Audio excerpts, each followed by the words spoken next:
सोना तारीखी तौर पर एक ऐसा असासा तस्वुर किया जाता है जो हालात अच्छे हों या बुरे, दोनों सूरतों के अंदर प्रेफर्ड एसेट क्लास में आता है। गोरा बहादुर भी इसे इन्फ्लेशन के अगेंस्ट हेजिंग का एक टूल समझता है, एक तरीका कार समझता है। दुनिया भर में गोल्ड में इन्वेस्टमेंट होती है। प्रॉब्लम यह है कि गोल्ड की प्राइसेस इंटरनेशनल मार्केट के अंदर काफ़ी अरसे से हम देख रहे हैं कि इतनी तेज़ी से नहीं बढ़ी। एक वक्त था कि हमारी ही मार्केट के अंदर, और ये बहुत पुरानी बात नहीं कर रहा, ये 20 साल पुरानी बात भी नहीं है, हमारी ही मार्केट के अंदर गोल्ड 12,000 रुपए तोला मिला करता था। हमारी ही मार्केट, पाकिस्तान। फिर बड़ी महंगाई हो गई, ये 16,000 रुपए तोला हो गया। बहुत महंगाई हो गई और मार्केट में आग लग गई, यानी तेजी आ गई और ये महंगा हो गया। फिर उसके बाद बढ़ते बढ़ते काफ़ी सालों तक लोग मुंतज़िर रहे, इंतज़ार करते रहे, इसका दाम ज़्यादा नहीं बढ़ा। अचानक हमने देखा कि इकोनॉमी में वीकनेस क्रिएट हुई, तो ये प्रेफर्ड एसेट क्लास, दुनिया में शायद इतना बड़ा प्रेफर्ड एसेट क्लास नहीं है, लेकिन हाँ, रिवायती सरमायाकार जो हैं हमेशा गोल्ड में पैसा लगाते हैं। उनका एक पोर्शन जो होता है वो गोल्ड में इन्वेस्टेड होता है।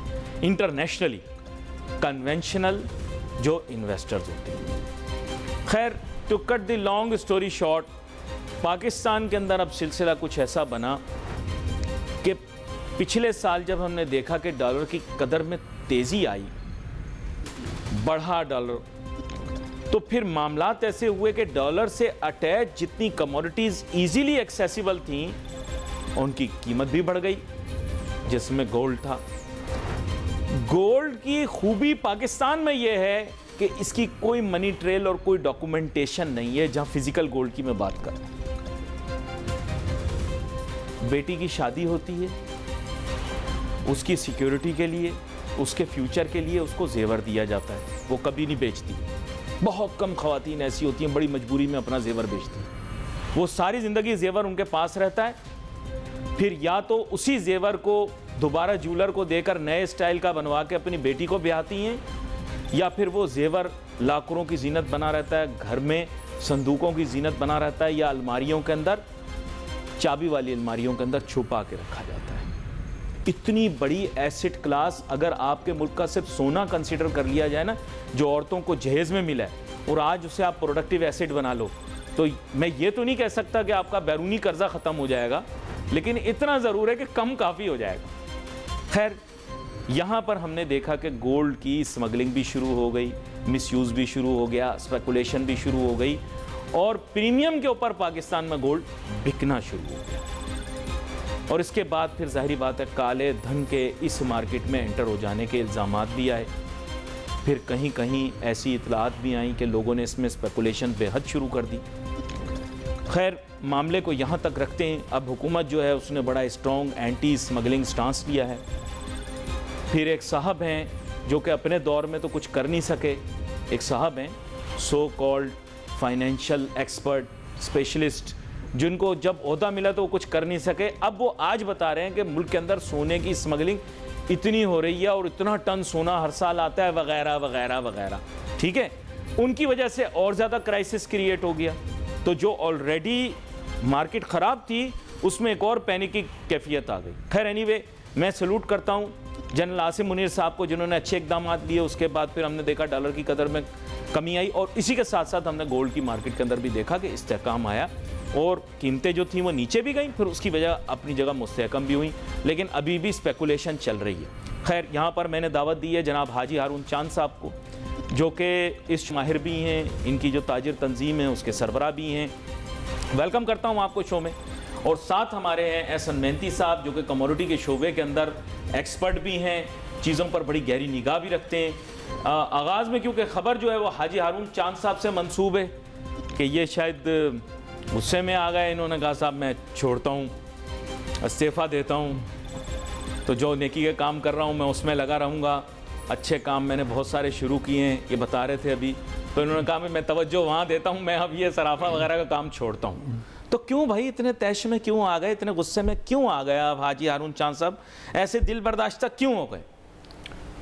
देखें कि जब पहले चीनी के ऊपर दबाव था, फिर इसके बाद डॉलर पे, अब डॉलर के बाद वो, ये मैं बात मानता हूँ कि डॉलर के बाद इनके पास गोल्ड एक ऐसा था वाहिद चीज़ कि वो गोल्ड में इन्वेस्टमेंट कर रहे थे।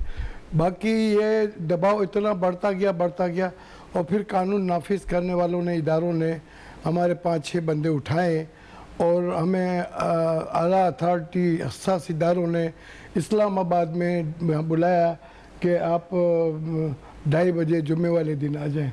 उसमें तमाम FBI बैंकर्स और सारे ब्यूरोक्रेसीज और वो हसास इदारे की चीफ, मैं नाम नहीं दूंगा, वो नहीं लें बिल्कुल नाम ना लें, और वो एहतियात से बात करें, आजकल हालात बिल्कुल ठीक नहीं है।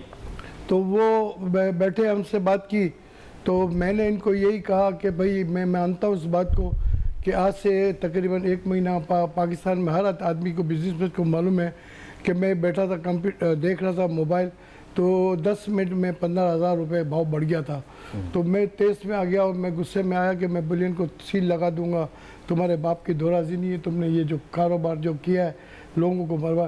तो फिर मैं बुलियन बंद, उसी वक्त 5 मिनट में 15,000 रुपये भाव टूट गया और सारों ने मुझे फ़ोन किया कि हमने बुलियन मार्केट बंद कर दी है।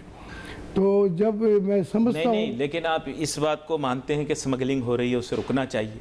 नहीं, बिल्कुल गलत काम कुछ लोग कर रहे हैं, उनको उसको रुकना चाहिए। इस बात को कोई बात सदाकत है बिल्कुल कि 2 नंबर काम हो रहा है और हम उस माफिया को बेनकाब करना चाहते हैं।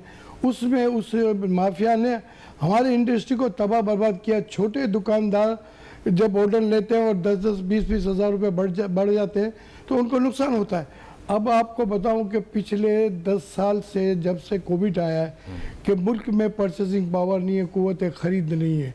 लोग अपना सोना बेच के और गुजारा कर रहे थे और वो सोना अपने दुबई से 10-10, 20-20 हज़ार नीचे अंडर कोस्ट था। लोगों ने जेवर पहन के और अपने चैनल से उन्होंने बाहर ले गए। अब आने का तो सवाल ही पैदा नहीं होता। 10 साल से सोना अंडर कोस्ट है तो कहाँ जाएगा, बल्कि आएगा नहीं। मगर उन्होंने काम भी किया, यहाँ परचेसिंग पावर भी नहीं थी, कुव्वत खरीद नहीं थी। अब लोकल परचेसिंग खत्म हो गई है। आज इतना महंगा सोना पिघाल के चल रहा है, आपका कहना? सोना रिसाइकल हो रहा है, रिसाइकल चल रहा है। अच्छा, यहाँ पर चूंकि इसका एक और नुक्ता है जो कि इंटरनेशनल मार्केट से जुड़ा हुआ है, एहसन मेहनती साहब उसके बारे में बेहतर बता पाएंगे। एहसन मेहनती साहब, हमने देखा कि इंटरनेशनली गोल्ड की प्राइस कुछ और है, फिजिकल गोल्ड की प्राइस भी कुछ और है, वहाँ पर भी एक प्रीमियम चार्ज करते हैं वो लोग, usually for some brands, some packaging, some licensing, some grading, और फिर उसके बाद फिर जाहिर बात है they also charge the brokerage. लेकिन हम देख रहे थे कि इंटरनेशनल मार्केट में गोल्ड सस्ता और पाकिस्तानी मार्केट के अंदर गोल्ड महंगा। तो इंटरनेशनल मार्केट में इस वक्त गोल्ड का बिहेवियर क्या है और इस डिफरेंस की वजह क्या आपके जहन में? जी हसन मेहनती। देखिए, मैं ये समझता हूं कि इस वक्त जो मामलात हैं वो कुछ हद तक प्रेशर की तरफ हैं और ग्लोबल मार्केट्स के अंदर इस वक्त जो है ना वो प्रेशर देखा जा रहा है गोल्ड प्राइसेस के अंदर। उसकी वजह ये है कि जो इंटरनेशनली जो अगर आप देखें तो इंटरेस्ट रेट्स जो है काफ़ी ज़्यादा बढ़ते चले जा रहे हैं। यूएस अगर फेडरल रिजर्व का अगर आप कल की जो पॉलिसी अनाउंसमेंट आई है वो चीज़ इंडिकेट कर रही है कि जो पॉलिसी रेट हैं यूएस के वो वो स्ट्रिक्टली हायर रहेंगे और वो टाइटर रहेंगे 2024 के अंदर भी। तो ये सिचुएशन को देख के यूएस डॉलर काफ़ी ज़्यादा स्ट्रॉन्ग है। अच्छा, यूएस डॉलर जब स्ट्रॉन्ग हुआ है तो उसके बाद हमने देखा है कि जो गोल्ड प्राइसेस के अंदर काफ़ी कमी देखी जा रही है। पिछले कुछ दिनों से जो है वो गोल्ड गिर रहा है ग्लोबली। तो जब गोल्ड गिरता है और हमने 2-3 दिनों से देखा कि ऑयल प्राइसेस के अंदर भी जो है कमी आई है, दीगर कमोडिटीज के अंदर भी इस वजह से कमी आ रही है कि हम देख रहे हैं कि डॉलर जो है वो एज ए करेंसी काफ़ी ज़्यादा स्ट्रॉन्ग होते हुए आगे भी नज़र आ रहा है और इस वक्त भी स्ट्रॉन्ग हो रहा है। तो ओवरऑल सिनेरियो, इंटरनेशनल सिनेरियो ये है कि गोल्ड के अंदर जो है वो कमी देखी जा रही है, इस वक्त कमी देखी जा रही है और पिछले चंद दिनों से कमी देखी जा रही है। अच्छा, लेकिन आप ये तो जैसे आपने एक शॉर्ट टर्म आउटलुक तो दे दी, लेकिन आपने देखा होगा कि प्राइस ट्रेंड्स कुछ भी रहे, पाकिस्तान के अंदर ये एक प्रेफर्ड एसेट क्लास में बदल गया गोल्ड। और फिजिकल गोल्ड और जो गोल्ड कमोडिटी मार्केट्स में ट्रेड होता है उसमें थोड़ा सा फ़र्क ये होता है कि वो कागज़ का सौदा है और यहाँ पर जो है वो ठोस सौदा है। और यहाँ पर भी मेरे ख्याल से हमारी आई डोंट नो, आप मुझे बेहतर बता पाएंगे कि हमारी पाकिस्तान की कमोडिटी एक्सचेंज जो है उसमें क्या अभी फिजिकल गोल्ड के सौदे हो रहे हैं या नहीं हो रहे? देखिए, सौदे तो फिजिकल गोल्ड के हो रहे हैं, लेकिन अली आपको भी पता है पिछले 15 दिन से जो है ना गोल्ड जो है ना वो एक प्रेफर्ड क्लास नहीं रहा है। लास्ट 15 डेज से जो पकड़ दकड़ हुई है, फिर अगर आप देखें तो गोल्ड जो है वो इटसेल्फ जब डॉलर हमने देखा कि रुपी के अगेंस्ट में गिरना शुरू हो गया और हमने देखा कि 10% जो है रुपी ने गेन किया है अगेंस्ट डॉलर। अगर आप ओपन मार्केट के देखें 10% से भी ज्यादा 12-13% तक। और जिस तरह आप कह रहे हैं कि ये जो डॉलर है आप पहले स्मगल आउट हो रहे थे, अभी स्मगल इन हो रहे हैं। तो कहने का मकसद ये कि ये जो पिछले 15 दिन का जो सिनेरियो है वो बिल्कुल ही जो है वो चेंज हो गया है और 15 दिन में हम एटलीस्ट 15% जो है वो गोल्ड प्राइसेस के अंदर कमी देखी गई है। हर दिन 1% गोल्ड गिरा है। तो कहने का मकसद ये है कि इस वक्त जो सिचुएशन डायनेमिक्स अगर हम गोल्ड के देखें तो वो बिल्कुल ही चेंज हो गए। और आई थिंक कि अगर ये मोमेंटम कैरी रहा तो पाकिस्तान अपने सारे मसलों से जो है वो निकल आएगा, जो इन्फ्लेशन के मसले इस वक्त हमें नजर आ रहे हैं। और आई थिंक कि जो इवन इस सिचुएशन को देखकर, इस सिचुएशन को जब हम कह रहे थे कि ये एक इकोनॉमिक इशू है कि रुपी गिर रहा है अगेंस्ट डॉलर, अब हमें ये सिक्योरिटी इशू नजर आ रहा है कि ये एक पाकिस्तान का इकोनॉमिक इशू नहीं है रुपी को स्ट्रेंथन करना, बट ये एक सिक्योरिटी इशू है कि इसके अंदर हमें जो है वो हसास इजारों को इस्तेमाल करना पड़ता है ताकि वो स्मगलिंग को जो है वो चेक लेकर आए। और फिर उसके बाद हम देखते हैं कि जो इन्फ्लेशन लेवल है पाकिस्तान के या पाकिस्तान की जो करेंसी का गिरना है, ये सब इसमें हमने देखा है कि लास्ट 15 डेज के अंदर चेंज आ गया है। और जिस तरह से मैंने कहा इंटरनेशनल मार्केट के अंदर भी गोल्ड बहुत बुरे हालात में और इसी तरीके से और आने वाले वक्तों में भी बुरे हालात में गोल्ड नजर आता है। तो इसी तरीके से पाकिस्तान के अंदर भी हमें जो है वो आने वाले वक्तों में गोल्ड गिरते हुए नजर आ रहा है और अगर ये पकड़ दकड़ कैरी हुई तो सिग्निफिकेंटली गिरते हुए नजर आ रहा है। लेकिन रेट तो पता नहीं क्यों मुकामी मार्केटों में तेज़ चल रहा है। लेकिन कुछ लोग, आपको याद होगा कि व्हाट्सएप के ऊपर एक हफ्ता पहले बड़े मुतारिक होते थे, हर घंटा रेट बता रहे होते थे। आज यकीन करें वो लोग ऐसे गायब हुए जैसे माजरत गलत मिसाल आ जाती सामने। खैर हाजी हारून चांद साहब, एक सिंपल सी चीज़ पूछते हैं, आपको बुलाएंगे स्टेक होल्डर, मुझे इस बात का पता है, ठीक है, स्टेक होल्डर्स आपको बुला के पूछेंगे बताओ डॉक्यूमेंटेशन कैसे करो। अब प्रॉब्लम ये है कि बड़ा ज्वेलर जो है, बड़े इंपोर्टर भी हैं पाकिस्तान के अंदर, गोल्ड के बड़े इंपोर्टर भी, ठीक है, वो बुलाते हैं जी, आप बोलते हैं ठीक है जी हम डॉक्यूमेंट कर लेते हैं। छोटे ज्वेलर को कैसे रोकेंगे? और दूसरी बात ये, बहुत सारी औरतें तो जेवर पहन के आ जाती हैं बाहर से, तो आप वो वाली फ्लाइट जिससे आती है ना, ये मैं आपको बता दूं बात, वो वाली फ्लाइट में आप रोक भी नहीं सकते। अब प्रॉब्लम ये किस तरह से करें, ये इसको कुछ ना कुछ तरीका कार बनाएं, वजह करें, कुछ सिस्टम बनाएं। अच्छा, डॉक्यूमेंटेशन का प्रॉब्लम, ये कहते हैं डॉक्यूमेंटेशन नहीं है। एक साहब का मैं नाम नहीं लेता, जिनका पहले भी मैं जिक्र कर रहा था कि जब उनको ओहदा मिला तो उन्होंने काम कुछ नहीं किया, लेकिन अब उनके पास सारी तफसीलात आ गई गोल्ड की।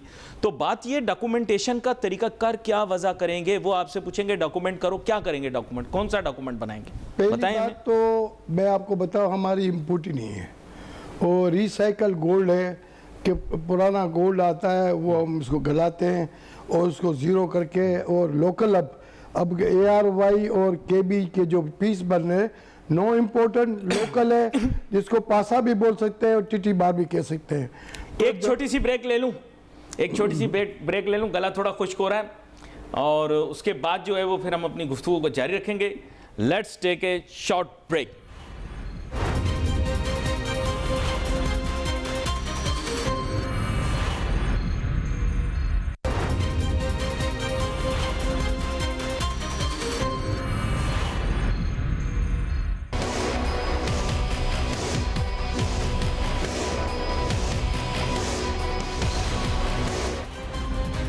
नाज़रीन वेलकम बैक आफ्टर ब्रेक। हमारे पास यहाँ स्टूडियो के अंदर हाजी हारून चांद साहब और बजरिया स्काइप हमारे साथ जनाब एहसन मेहनती साहब। ब्रेक पे जाने से पहले तरीक़ाकार बता रहे थे, मैंने ज़रा रोक दिया आपको ताकि थोड़ी सी एक सस्पेंस क्रिएट हो जाए, देखने वाले ब्रेक के बाद देख लें। बात यह है कि अब प्रोसेस और प्रोसीजर क्या रखेंगे उनके सामने। आप लोगों ने कुछ तो मुरतब किया होगा कि भाई इस तरह से डॉक्यूमेंट कर लें। अब सराफा बाज़ार 15 दिन बंद रख सकते हैं और लंबा तो नहीं खींच सकते, क्या प्रोसेस है, प्रोसीजर ये बताएं आप। प्रोसेस ये है कि देखें, अभी जो ये हमारा काम रिसाइकल का है और इंपोर्ट होके नहीं आ रही। मैं हुकूमत पाकिस्तान के असास इदारों से और ब्यूरोक्रेसी के बैठ के बात की है कि आप इंपोर्ट क्यों नहीं खोलते हो, इंपोर्ट खोले, एक्सपोर्ट करें। इंडिया कर रहा है, हमारे यहाँ 2 माइंस हैं बलूचिस्तान में, केपी में गोल्ड की स्टोन की, अच्छा, जो वो हमें पाक रुपीस में पैसे देते हैं, वो डॉलर में कमाते हैं। तो क्यों ना हमें ये इंडस्ट्री का दर्जा दिया जाए, मशीनें लगाई जाए और एक्सपोर्ट की जाए और डॉलर की सूरत में आया। और ये इंडस्ट्री तमाम इंडस्ट्री से मुनफरिद है। तो ये तमाम इंडस्ट्री की झाड़ू अंदर से बाहर आती है, ये इसकी बाहर से अंदर आती है। और कोई भी आदमी खुद ही ब्यूरोक्रेसी है, कोई भी हमारा मसला हल नहीं कर सकता जब से हमसे बैठ के बात ना करे। हम इनको सारे रास्ते बताएंगे कि ये रास्ता खोलो, ये रास्ता बंद करो, तो सारे रास्ते। मगर ये इंटरनेशनल करेंसी है और ये रॉ मटेरियल की शर्त में इसको आप रोक नहीं सकते, दुनिया में कहीं नहीं रोक सके। हर आदमी जाता है, कोई करेंसी नहीं मिले, ये इंटरनेशनल करेंसी है और ये ख़त्म नहीं हो सकता। मगर हमारे यहाँ इंडिया में बड़ी अच्छी पॉलिसी है कि एक्सपोर्ट अगर माल होता है तो विद इन 2 डे में, 1 दिन में एक्सपोर्ट हो जाता है। यहाँ 20-20 दिन, 25-25 दिन रोकते हैं और बाहर जो आने वाला जो हो रहा है वो रुकता नहीं, चला जाता है। तो 1 विंडो 1 अम्ब्रेला के तले ये काम हो जाए तो ठीक है। और जब तक कम्युनिटी एक्सचेंज भी है, स्टेट बैंक को हम कहते हैं कि चलो आप आओ, हमें गोल्ड दो और मार्केट रेट आप खोलो और इंपोर्ट भी एक्सपोर्ट भी करो। हम कोशिश करेंगे अपने को आपको अपने करें, मगर हमारे ख्याल उनके मैंडेट में शायद नहीं है। लेकिन मैं आपकी तरफ वापस आता हूं, क्योंकि बीच में एहसन मेहनती साहब के चेहरे के तासुरात बदल गए जब आपने कहा कि ये इंपोर्ट खोल दें, तो इनके चेहरे के थोड़े तासुरात बदले थे। तो मेरे ख्याल उसकी वजाहत में ले लूँ। बात यह है एहसन मेहनती साहब, इस वक्त तो हम नॉन एसेंशियल इंपोर्ट रोके बैठे हैं और बहुत सारे essential sectors including pharma raw material रोके बैठे हैं। तो ऐसी सूरत के अंदर हम गोल्ड की इंपोर्ट तो नहीं खोल पाएंगे। मेरे ख्याल गालिबन इस वजह से आपके चेहरे के तासुरात बदले थे। जी, उससे भी ज्यादा इंपॉर्टेंट इस वक्त ये है क्योंकि ये खुद ही ये कह रहे हैं कि ये इंपोर्ट होता ही नहीं है गोल्ड। आई थिंक कि ये तो हमने इंपोर्ट के नंबर्स देखे ही नहीं है। अब इस हिसाब से तो जो है वो 4.5 टन की जो बात हो रही थी कि वो इंपोर्ट होता है साल के अंदर, वो किसी चैनल से होता है, ये कह रहे हैं इंपोर्ट नहीं होता है। और वो इन बिटवीन ही पुराना ही गोल्ड जो है वो चला जा रहा है। गिवन दिस सिचुएशन, इस वक्त जो हमारा प्रॉब्लम है ना वो टैक्स का है। यानी कि इसकी जो खरीद और फरोख्त है उस पर टैक्स जो बनता है, हुकूमत का हक उस पर बनता है। तो फिर इसका प्रिंसिपली जो इसकी सोर्सिंग होती है उस पर जो टैक्स लगता है, यानी कि इंपोर्ट ड्यूटी जो होती है, यानी कि वो ऐसे टैक्सेस जिसके अंदर खरीदो फरोख्त के अंदर इसके जो गेन होता है जिसको भी वो उस पर टैक्स लग जाए, तो उसकी डॉक्यूमेंटेशन अगर हो जाती है ना तो वो एक रिजॉल्व इसका नजर आता है। ना कि ये कि अब इंपोर्ट तो हम कर नहीं सकते, वरना इंपोर्ट लेवल पर हमें उसकी पोजेशन यानी कि उसकी ओनरशिप पता लग जाती है और उस पर टैक्स भी ले लिया जाता। लेकिन अब वो सिचुएशन तो हमें लग रहा है कि वो सिचुएशन आएगी भी नहीं और फिर इंटरनली भी हम रिजॉल्व कर रहे हैं इस गोल्ड को। तो अपेरेंटली जो इसका सोल्यूशन नजर आता है वो ये नजर आता है कि ये मार्केट पूरी डॉक्यूमेंट हो जानी चाहिए, क्योंकि अगर ये डॉक्यूमेंट नहीं होती तो ये एक अलग रेट के साथ एक तो चलती है और फिर वो रेट के साथ भी प्रॉब्लम, जिस तरह इनकी आवाज पे वो 15,000 गिर जाता है रेट, या फिर इनकी आवाज पे 15,000 चढ़ भी जाता होगा। बट पॉइंट ये कि ये जो लोकल रेट चल रहा है ना, इसकी फोकस जो है वो इंटरनेशनल रेट के साथ होना चाहिए। अच्छा, लेकिन एक वजाहत आपसे लेंगे मैंने। आपने यहाँ पे बताया कि इंपोर्ट के ऊपर यानी इंपोर्ट के ऊपर ड्यूटी ली जाए, लेकिन आई थिंक कि इंपोर्ट ड्यूटी से ज़्यादा एम्फेसिस इनका ये है कि बाइंग एंड सेलिंग यानी जीएसटी या वैट वाले एरिया के ऊपर फोकस करें। तो डू यू थिंक कि जीएसटी या वैट लगाने से मार्केट डिस्टॉर्शन क्रिएट हो जाएगी, या फिर आप फील करते हैं कि इंपोर्ट ड्यूटी पे हो जाए तो that's enough? What would you से हियर? देखिए, वन टाइम अगर इनको एमनेस्टी भी मिल जाए ना, कि फॉर एग्जांपल ये जितनी भी इनकी ट्रांजैक्शन होती है ना वो सारी डॉक्यूमेंटेड हो जाए। उसकी प्रॉब्लम ये आ रही है इस वक्त कि हम देखते हैं कि ब्लैक मार्केटियर्स जो है ना वो इन्वॉल्व हो जाते हैं, इनकी बाजार में आते हैं और आके बंद करके जो है वो फॉर एग्जांपल बाइंग या सेलिंग करते हैं।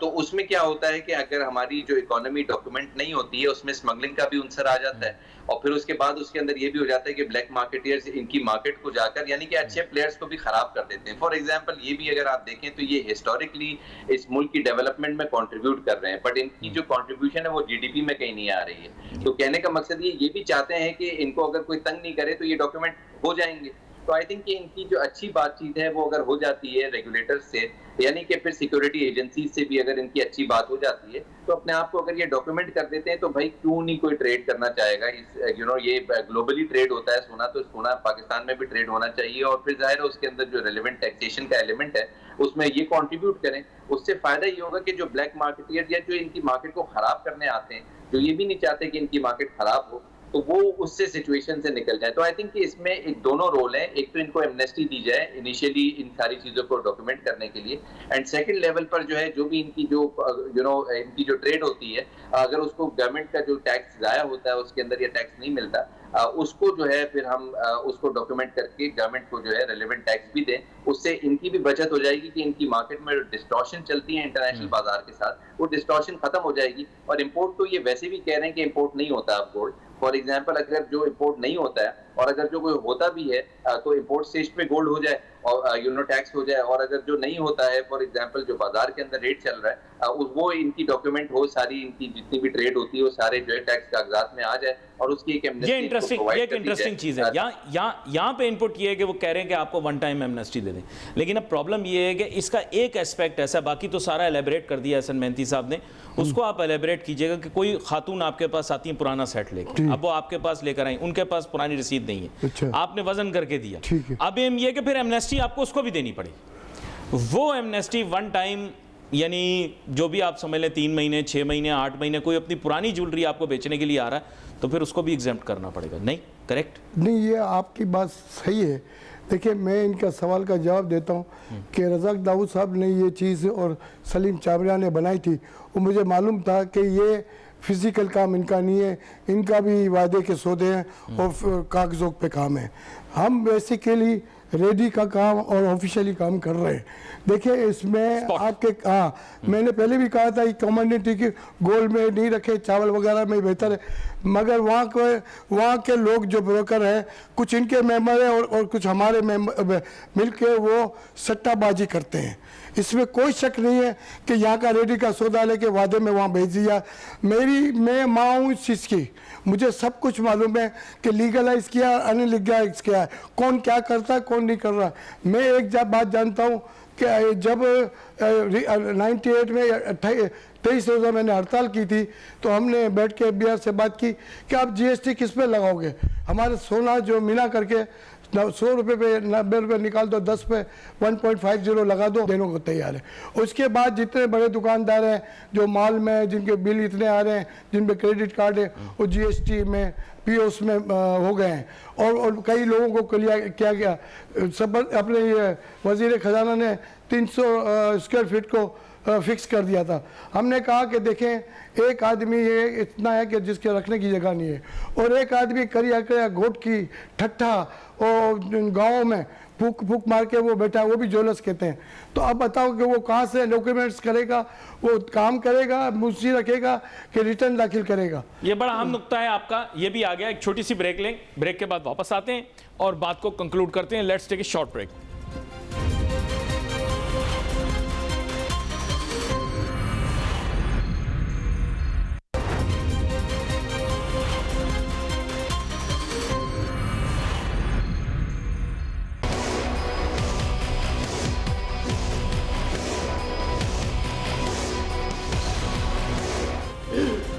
नाज़रीन welcome back after break. Studio के अंदर हाजी हारून चांद साहब हमारे साथ मौजूद हैं, एहसन मेहनती साहब हमें बजरिया स्काइप ज्वाइन किए हुए हैं।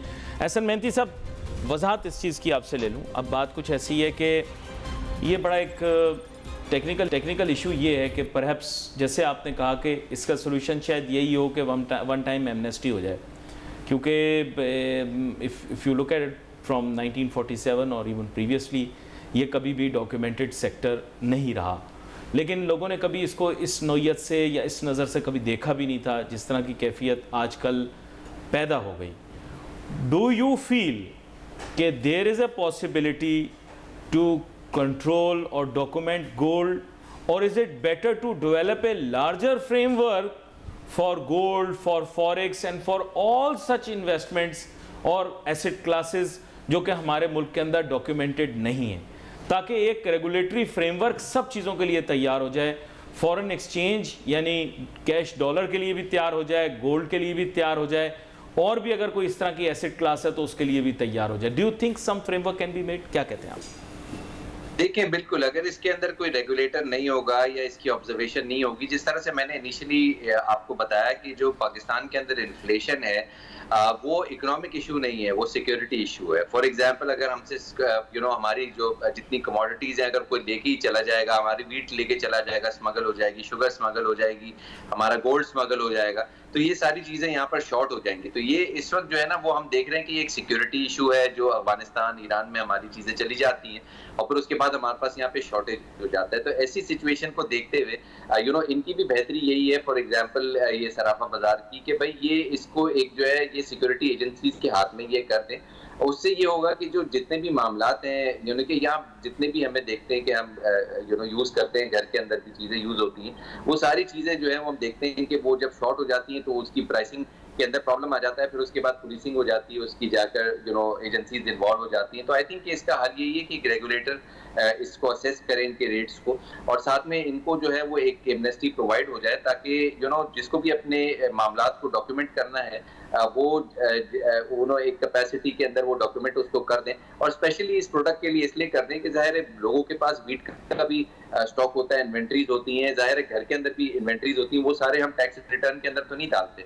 तो जाहिर है उसकी जो बाइंग सेलिंग है, जो भी एक्टिविटी अगर वो रिटर्न के अंदर चली जाती है, तो वो उससे क्या होता है कि ये सारी चीज रेगुलेटेड तरीके से जो है इसकी ऑब्जर्वेशन भी हो जाती है, और फिर जाहिर है इसकी ट्रेड भी जो है खुलेआम होती है। और फिर ऐसे अच्छे लोग जो कि ऑलरेडी ट्रेड कर रहे हैं, उनको नहीं ये मार्केटें छोड़ के जाना पड़ता है, बिकॉज उसकी यहाँ पर एक पकड़ दकड़ शुरू हो जाती है। तो आई थिंक कि अगर हम देखें कि एक्सचेंज, पाकिस्तान मर्केंटाइल एक्सचेंज जिसके हम मेंबर्स हैं फॉर एग्जांपल, वहाँ पर ये काम रेगुलेटेड होता है, लेकिन हम ये समझते हैं कि उस एक्सचेंज के अंदर 1 से 2% से ज्यादा काम नहीं होता, और जाहिर है वहाँ पर अवेलेबिलिटी भी नहीं होती, क्योंकि अगेन वहाँ पे प्रॉब्लम है कि जो वहाँ पर सप्लायर है उसकी क्या क्रेडिबिलिटी है और वो क्या खुद डॉक्यूमेंटेड है या नहीं है। तो वहाँ पर जो है वो ज्यादा observation security and exchange commission की आ जाती है। तो उस चीज को देखते हुए अगर हम इन मार्केट्स को डेवलप करना है, और चूंकि ये मार्केट एग्जिस्ट करती है, पहले तो हमें ये रियलाइज करना है कि चूंकि ये मार्केट्स एग्जिस्ट करती हैं और यहाँ पर इन्वेंट्रीज हैं, तो इन लोगों को एक आप इनकी जो ट्रेड है उसको डॉक्यूमेंट कर लिया जाए, और उसके लिए इनको अगर तंग ना किया जाए तो वो ज्यादा बेहतर है, बनिस्बत इसके कि इनके साथ मिलकर काम करें।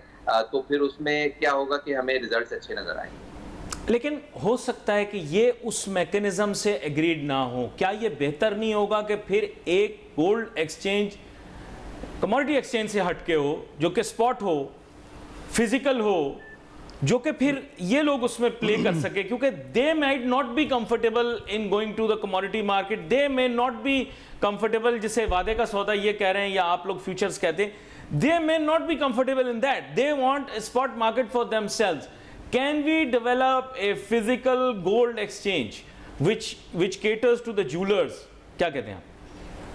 देखिए, ये तो तमाम मार्केट्स पूरी दुनिया में चलती हैं, यानी कि ऑफ मार्केट भी काम होता है जिस तरह से सराफा में होता है, और ऑन मार्केट भी काम होता है जिस तरह मर्केंटाइल के अंदर होता है। मर्केंटाइल के अंदर ये होता है कि जी वहाँ पे एक्सचेंज के अंदर म्यूचुअल फंड्स का भी जो है रोल बढ़ जाता है, और जाहिर जब इनको ये पता लगेगा कि म्यूचुअल फंड्स की डिमांड है, तो जाहिर है ये भी चाहेंगे कि अपनी मार्केट से निकल करके उन म्यूचुअल फंड्स को, यानी कि बड़े बड़े जो गवर्नमेंट के इदारे होते हैं वो भी इन्वेस्टमेंट करना चाहते हैं, वो यूजुअली एक्सचेंजेस के अंदर करते हैं। और यहाँ पर अगर ऑफ मार्केट काम होता है तो ये भी it's part and parcel of what is happening all over the world. तो हमें 2 रेट्स हर मुल्क के अंदर चलते हैं, यानी कि एक रेट जो है एक्सचेंज का होता है, जो फ्यूचर्स का रेट होता है, और एक रेट जो है स्पॉट का होता है, जो कि इनकी तरफ से आता है, वो एक्सचेंज भी लेता है उस रेट को। तो कहने का मेरा मकसद ये है कि इन दोनों मार्केट्स को रेगुलेटेड होना चाहिए, और आई थिंक कि इसके अंदर सिक्योरिटी एंड एक्सचेंज एजेंसीज का भी रोल है कि वो इंश्योर करें कि दोनों मार्केट जो है सबसे अच्छे तरीके से चल रहे हैं। ये चाहते हैं कि हमारी मार्केट चले और हम चाहते हैं कि इनकी मार्केट चले, बट वो सारी दोनों चीजों को डॉक्यूमेंट होना चाहिए।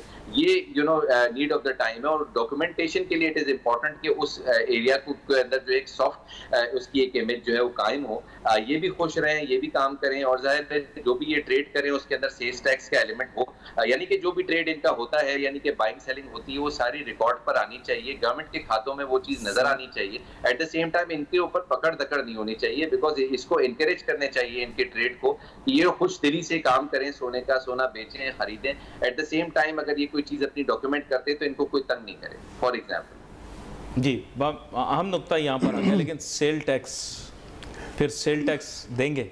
देखिए हमारे तमाम पाकिस्तान के जितने भी सुनार हैं वो सारे SSC इनकम टैक्स देते हैं, और जो POs में जो आते हैं वो फॉलो कर रहे हैं, और जो नहीं आते वो गवर्नमेंट की पॉलिसी है कि 300 स्क्वायर फीट पर कोई नहीं है।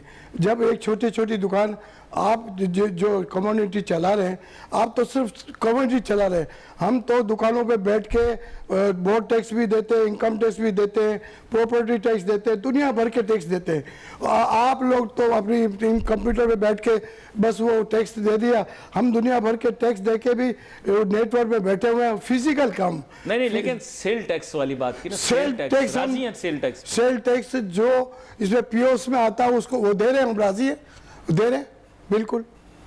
यानी क्योंकि देखें सेल टैक्स की म्याद बहुत बड़ी होगी, कस्टमर पे कंज्यूमर पे ट्रांसफर होगी भाई वो आप लोग तो नहीं पे करेंगे, जाहिर है कंज्यूमर पे करेगा। POs मशीन लगी हुई है और वो हर महीने वो रिटर्न दाखिल करते हैं।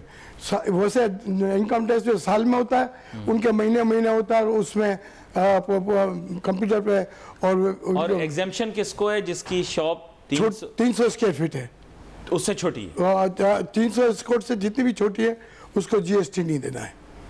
ये आप लोगों की अभी बात हुई है, और पहले अपने इसके वजीर खजाना इसाक डार से जो पहले थे मिर्जा इस्माइल, उन्होंने ये तय किया है, और उन्होंने 3% लगाया है बड़े लोगों को, जो मॉल में दुकानें हैं जिनकी सेलें इतनी है, जिनका मीटर इतना है, उनकी जो क्रेडिट मशीन करते हैं उनको वो फॉलो कर रहे हैं। लेकिन अगर उस सजेशन से जाते हैं और कंबाइन करते हैं तो फिर एक छड़ी से सबको हाँकना पड़ेगा ना। देखिए ऐसे किस तरह कौन छोटा कौन बड़ा, फिर तो हिसाब आउट हो गया। नहीं, ये तो एक छड़ी से हाँकना पड़ेगा। यहाँ तो सदर में कुछ ऐसी दुकानें जो 300 स्क्वायर फीट से छोटी हैं लेकिन बड़ा काम है उनके पास। नहीं, देखें हुकूमत की जो पॉलिसी है उसको देखें, जो बड़ी है IMF की तरफ से ही है, ये कोई लोकल नहीं है। अब जो अगर छोटी दुकान है, अगर अल्लाह ने उसको काम दिया है तो रिटर्न का काम दिया है, तो रिटर्न का काम दिया है, और TT बार का तो बुलियन काम कर रही है, उसका तो कोई बायोडाटा किसी की ज़रूरत नहीं है कि वो मेरे जैसा आदमी उसको नहीं मालूम कर सकता। जो हर घर घर के भाव हैं, और वो कौन क्या देता है, कौन क्या करता है, किसी को थोड़ी मालूम होता है। नहीं, लेकिन इसकी एक्चुअल डॉक्यूमेंटेशन तो सेल टैक्स के साथ होगी ना। नहीं, वो अब अगर सेल टैक्स नहीं होगा, आप कहोगे XYZ पर सेल टैक्स नहीं लगता, तो रसीद उसकी बन जाएगी। नहीं बेटा, एहसन मेहनती साहब, रसीद उसकी बन जाएगी छोटी 300 स्क्वायर फीट से छोटी दुकान की, और बड़ी दुकान से आपने खरीदा, रसीद तो वो छोटी वाली की बन जाएगी। मैं आपकी बात को एग्री करता हूँ, मैं माफी चाहता हूँ, मैं थोड़ी सी बात काट रहा हूँ कि वो हमारे बड़े भी चाहते हैं कि हम भी इस नेटवर्क में आ जाएं और हमें भी डुबो जाए। देखिए मेरी बात सुने, हमारे पास इतना सरमाया नहीं है ना, हम ऑफिसर रख सकते हैं कि हर महीने रिटर्न दाखिल, एक साल में रिटर्न छोटों को दाखिल करना होता है, इसमें भी कितनी परेशानी होती है। तो आप ये अंदाज़ा करें कि ये जो कारोबार बिल्कुल तबाही के बारे में आ गया। एक वक्त था हमारा स्टॉक दिन ब दिन बढ़ रहा था, अब स्टॉक घट रहा है, प्राइसेस बढ़ने की वजह से काम नहीं है। नहीं, वो तो जाहिर बात है, मजबूरियां हैं। आपने पिछली दफा भी बताया था कि बहुत सारे लोग जो सोने के जो कारकुन थे बेचारे, वो तो अब है ही नहीं, सब खत्म हो गया काम, लेकिन है ना। लेकिन मेन एम ये है कि एहसन मेहनती साहब, ये आप देखें मल्टीपल टीयर्स हैं, समझ में आई ना। आपने जो बात की डॉक्यूमेंटेशन की, वो GST वाली बात, वो इसीलिए मैं उस पर ला रहा था। लेकिन उसमें तो ये कह रहे हैं कुछ लोगों के पास एग्जाम्पशंस हैं, तो फिर अगर किसी के पास एग्जाम्पशन है, किसी के पास नहीं है, तो फिर then we are back to square one. मेरा ऐसा ख्याल है, आई डोंट नो, आप क्या कहते हैं? ख्याल से जो इसके जो है अरबाब इख्तियार हैं, अभी तो इस वक्त केयरटेकर गवर्नमेंट है, बट आई थिंक कि ऐसी एमनेस्टीज नहीं देनी चाहिए कि आप POS का यूज ही नहीं करें। ये जो है अक्रॉस द बोर्ड, जिस तरह आपने कहा कि सिंगल छड़ी के साथ जो है सबको, सारी ट्रेड को POS के अंदर आना चाहिए, चाहे छोटी 1 रुपए की ट्रेड हो, 1 लाख की ट्रेड हो, 1 करोड़ की ट्रेड हो। आप अगर सोने की ट्रेड हो रही है तो उसको POS में आना चाहिए। सेकेंडली, इस एरिया के अंदर एमनेस्टी देनी चाहिए। इनको आप जो है तंग नहीं करें, इनको आप जो है हर्ट नहीं करें, इनकी आप हेल्प करें कि जो टाइम फ्रेम सेल ट्रांजैक्शन हो, छोटी से छोटी। सर लेकिन ये एक दिन का नहीं होगा ना, टाइम फ्रेम देना पड़ेगा, 6 महीने, 1 साल, 2 साल, कुछ ना कुछ तो करना पड़ेगा। इनको लाइफ टाइम जो है ना बॉदर नहीं करें, इनके डेटा को आप लें, बट इसको एक जनरली एक नॉर्म बना लें कि भाई ट्रेडर जो है वो ट्रेड को डॉक्यूमेंट करेगा पीओएस के अंदर, चाहे वो थोड़ा ट्रेड करे बड़ा ट्रेड करे, but at the same time उसको कोई भी जो है बॉदर नहीं करेगा इस सब्जेक्ट पर, यानी कि इनके सब्जेक्ट को एक नॉर्मल सब्जेक्ट समझा जाए और इसकी डॉक्यूमेंटेशन पे ज्यादा फोकस हो, ताकि हम जो आउटसाइडर्स का हमें जो इन्वॉल्वमेंट होता है, स्मगलर्स का, ब्लैक मार्केटर्स का, जो इनकी मार्केट को आके खराब करते हैं, इनको खराब करते हैं, उसका इन्वॉल्वमेंट जो है वो फौरन से गवर्नमेंट जो है वो पकड़ के उनको और इनके सामने लाके खड़ा कर दे, ताकि ये भी जो है वो ब्लैकलिस्ट करे उनको, ऐसे लोगों को जो इनकी मार्केट को खराब करते हैं, इनके रेट को खराब करते हैं शॉर्ट टर्म के लिए at the expense of customers. क्यों भाई, ये बात आपको आगे समझ जो उन्होंने बात की है, जैसे इन्होंने कहा कि कमोडिटी जो टीटी बार है वो उसके अंदर ये दोनों चीज़ें हो रही हैं, तो वो हुकूमत चाहे तो ये काम जो हो रहा है उनकी नाक के नीचे हो रहा है ना, तो ये अगर सख्ती चाहे, मैं अभी तुर्खम के बॉर्डर पे गया, मुझे लगता है कि बिल्कुल कोई पूछने वाला नहीं है। अब आप आते हैं बैठे बैठे करते हैं, मगर यही जो लोग हैं बड़े लोग, यही टर्नओवर करते हैं, यही आगे पीछे करते हैं। दुकानदार तो ब्रोकरी लेता है, दलाली लेता है और ये काम नहीं करता। हमारे बुलियनर जो भाव खोलते हैं और 150 रुपये तोला दलाली मिलती है, बाकी आगे क्या होता है उनको जो लोग काम करते हैं उनको हुकूमत दायरे में लाए पकड़े। बाकी हम तो नेटवर्क में हैं, हम तो दुकानें लेके बैठे हुए, हम तो कहीं जा नहीं रहे, हमारे लोग पीएस भी दे रहे हैं, इनकम टैक्स भी दे रहे हैं और हम नेटवर्क में हम सब हैं। अब जो बाहर हैं उनको हुकूमत चाहे तो पकड़े, जो गोल्ड पहले चीनी में आए, फिर डॉलर में आए, अब गोल्ड में आया, तो यहाँ पे तो फिजिकल काम नहीं होता है, हमारे बुलियन से इनके सौदे होते हैं और कम्युनिटी में बेचते हैं, कभी कम्युनिटी से होते हैं और वो यूएसए से इनका कंप्यूटर पे सौदे होते हैं, तो ये इनका काम है, हुकूमत इनकी तरफ दायरा तंग करे। हम तो ऑफिशियली काम करने वाले लोग हैं और तो कह रहे हैं 15 दिन से वहाँ काम ही नहीं हो रहा, तो फिर कैसे बताओ? वो तो उन्होंने बताया अभी आपको कि मार्केट खुली नहीं रही, तो they are not working on it, तो I don't know there is खैर इस बारे में एहसन मेहंती साहब आपके साथ भी बात करेंगे।